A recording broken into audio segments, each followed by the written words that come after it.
Hello everyone, welcome to Keystone life sciences.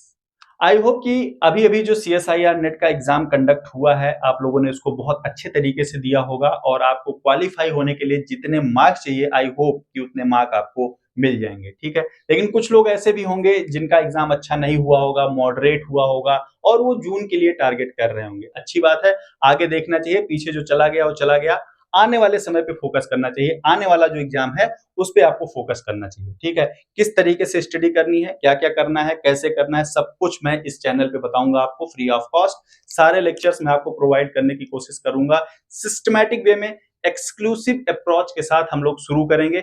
जहां पे मैंने अपने पिछले सेशन को छोड़ा था वहीं से मैं इस सेशन को स्टार्ट करूंगा। ठीक है, आपको किस तरीके से पढ़ाई करनी है, हमारा स्टडी प्लान क्या होगा जून 2025 के लिए, सब कुछ इस वीडियो में मैं आपको बताऊंगा। बहुत शॉर्ट वीडियो बनाऊंगा, इसमें सारी चीजें हम लोग डिस्कस करेंगे और फिर कल से हम लोग मॉलिक्यूलर बायोलॉजी हमने जहां पे छोड़ी थी, हम लोग वहां से लेक्चर्स को स्टार्ट करेंगे। ठीक है, तो हमारा स्टडी प्लान क्या होने वाला है और आपका स्टडी प्लान क्या होना चाहिए, सबसे पहले हम उसकी बात करते हैं। ठीक है, तो अगर आप जून 2025 के लिए प्रिपरेशन करने जा रहे हैं तो आपका स्टडी प्लान क्या होना चाहिए, सबसे पहले मैं उसकी बात करूंगा। ठीक है, स्टार्ट आपको करना है बायोमोलिक्यूल्स से। ठीक है, सबसे पहले आपको बायोमोलिक्यूल्स पढ़ना है।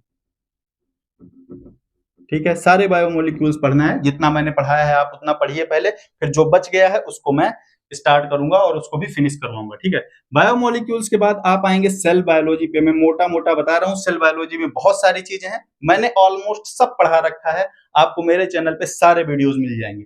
ठीक है, सेल बायोलॉजी पे आप आएंगे। ठीक है, इसमें मैंने बहुत कुछ बता रखा है। ठीक है, सेल बायोलॉजी के बाद नंबर 3 आता है फंडामेंटल प्रोसेसेस। Fundamental processes. अब मैं आपको यहाँ पे एक चीज और बता देता हूँ। ठीक है, सेल बायोलॉजी जब आप पढ़ेंगे तो आप सारी चीजें पढ़ेंगे, सेल डिवीजन छोड़ देंगे अभी। ठीक है, सेल डिवीजन आपको बाद में पढ़ना है। सेल डिवीजन आप नहीं पढ़ेंगे क्योंकि सेल डिवीजन मैंने ऑन रिक्वेस्ट पहले पढ़ा दिया था। ठीक है, सेल बायोलॉजी में सारी चीजें पढ़ने के बाद एक्सेप्ट सेल डिवीजन आप पढ़ेंगे फंडामेंटल प्रोसेस। और फंडामेंटल प्रोसेसेस में जब आप डीएनए रेप्लिकेशन पढ़ लेंगे, replication DNA replication, mutation and repair, DNA repair, जब ये चीज आप फिनिश कर लेंगे तो अभी आप ट्रांसक्रिप्शन नहीं पढ़ेंगे, आप पहले सेल डिवीजन पढ़ेंगे। ठीक है, सेल डिवीजन के तुरंत बाद आप पढ़ेंगे apoptosis, programmed cell death. Cell death इसके बारे में भी अभी मैंने आपको नहीं पढ़ाया, मैं आपको पढ़ाऊंगा। ठीक है, एपोप्टोसिस पढ़ेंगे, एपोप्टोसिस। फिर आप पढ़ेंगे स्टेम सेल्स।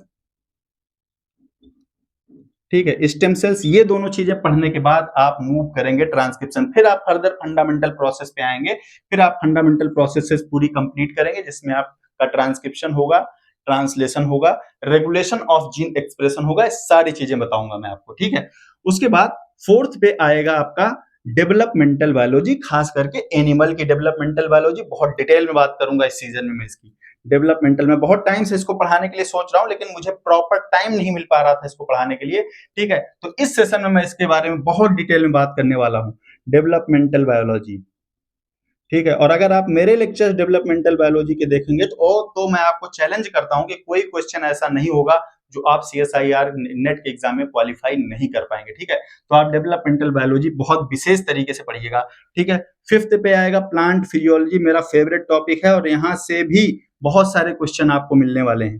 प्लांट फिजियोलॉजी, हो सकता है इस एग्जाम में ना मिला हो आपको, लेकिन प्लांट फिजियोलॉजी बहुत इंपॉर्टेंट टॉपिक है और आपको 100% यहाँ से क्वेश्चंस आगे आने वाले एग्जाम में मिलेंगे। और फिर उसके बाद आएगा प्लांट डेवलपमेंट। प्लांट डेवलपमेंट, ठीक है, सारी चीजों के बारे में डिटेल में बात करूंगा। प्लांट डेवलपमेंट पढ़ाने के बाद हम लोग मूव करेंगे इकोलॉजी पर। इकोलॉजी, सबको परेशानी होती है इस टॉपिक में, सबको परेशानी होती है इस यूनिट में, लेकिन मेरे लेक्चर्स देखने के बाद आपकी परेशानी शायद थोड़ी सी कम हो जाएगी। ठीक है, उसके बाद बात करेंगे इवोल्यूशन की। ठीक है, इवोल्यूशन की बात करेंगे। ठीक है, थोड़ा सा मैं पढ़ाऊंगा, बहुत ज्यादा नहीं पढ़ाऊंगा, थोड़ा सा मैं पढ़ाऊंगा आपको क्लासिकल जेनेटिक्स, जिसमें हम लोग मेंडेलियन जेनेटिक्स की बात करेंगे, क्लासिकल जेनेटिक्स की बात करूंगा। ठीक है, क्लासिकल जेनेटिक्स। ठीक है, और उसके बाद हम लोग बात करेंगे मॉलिक्यूलर टेक्निक्स की। मॉलिक्यूलर टेक्निक्स की बात करेंगे, मॉलिक्यूलर टेक्निक्स। ठीक है, तो ये तो फंडामेंटल चीजें हैं और ये मेरा स्टडी प्लान है जो मुझे आपको जरूर बताना है। ठीक है, अगर जून 2025 तक टाइम मिला तो इतनी चीजें मैं आपको जरूर कवर करा दूंगा, जो और वो टाइम मिलेगा क्योंकि मैंने सब कुछ प्लान बना के रखा है कि मुझे कब क्या चीज पढ़ाना है। ठीक है, तो जून 2025 तक हम लोग इतनी चीजें डिटेल में कवर करेंगे।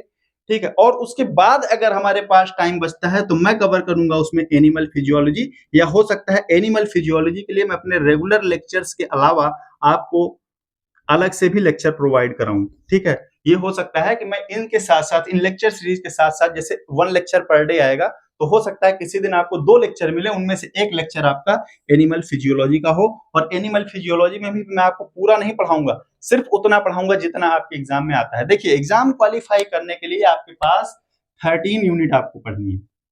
ठीक है, 13 यूनिट्स का मतलब होता है 13 बुक्स, 13 सब्जेक्ट्स आप अगर कहें तो ये 13 सब्जेक्ट्स हैं। ठीक है, आपको 13 सब्जेक्ट्स पढ़ना है।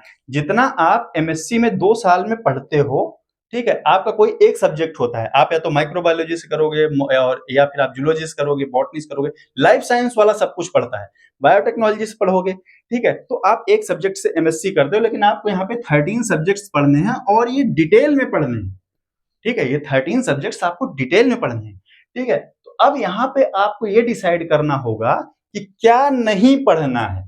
ठीक है, क्या पढ़ना है ये आपको पता है, क्योंकि 13 यूनिट्स हैं, 13 यूनिट्स आपने देख रखा है, उन यूनिट्स में क्या है आपने देख रखा है। ठीक है, तो आपको ये पता है कि आपको क्या पढ़ना है, लेकिन अब आपको यहाँ पे ये डिसाइड करना है कि आपको क्या नहीं पढ़ना है। ठीक है, जिस दिन आपको ये पता चल गया कि आपको क्या नहीं पढ़ना है, ठीक है, उस दिन आप जो है एग्जाम क्वालिफाई कर जाएंगे, आपकी प्रिपरेशन बहुत अच्छे से हो जाएगी। ठीक है, तो मैं आपको ये भी गाइड करूंगा कि आपको क्या पढ़ना है और क्या नहीं पढ़ना है। ठीक है, क्योंकि अभी सबसे इंपॉर्टेंट ये है कि आप एग्जाम क्वालिफाई करें, पहली चीज। दूसरी चीज, आप जितनी चीज पढ़ेंगे, मान लीजिए आप जो है 10 यूनिट पढ़ते हो, तो you have to be master in these 10 units.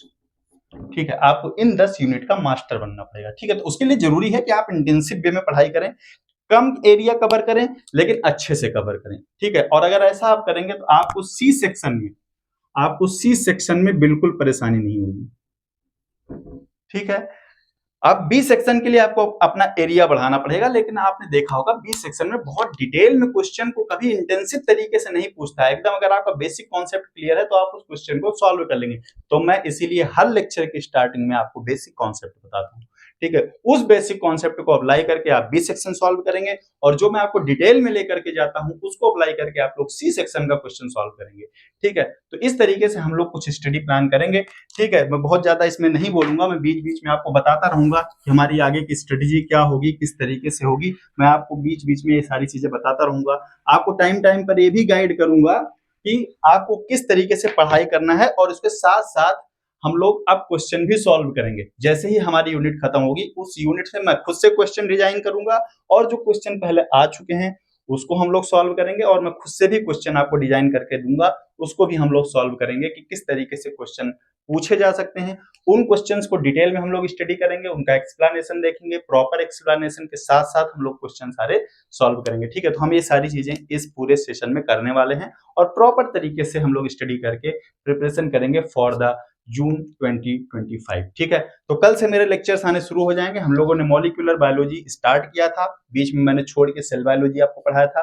उसके बाद कुछ इंपॉर्टेंट टॉपिक्स मैंने आपको एग्जाम के लिए बताए थे। ठीक है, लेकिन जब आपका एग्जाम पास आ गया तो मैंने अपनी लेक्चर सीरीज रोक दी, क्योंकि लोग उस टाइम पे रिवीजन कर रहे होते हैं, नए लेक्चर्स नहीं देखते हैं, तो इसलिए मैंने नए लेक्चर्स वहां पे डालने बंद कर दिया। लेकिन अब कल से मैं प्रॉपर तरीके से डीएनए रेप्लिकेशन स्टार्ट करूंगा, और पहला लेक्चर बहुत इंपॉर्टेंट होने वाला है।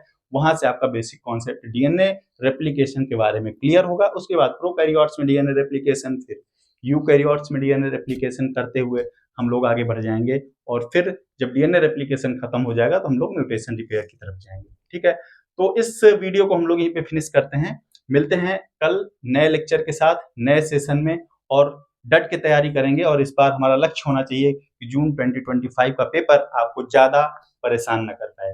ठीक है, तो मिलते हैं नेक्स्ट लेक्चर में। Thank you for watching.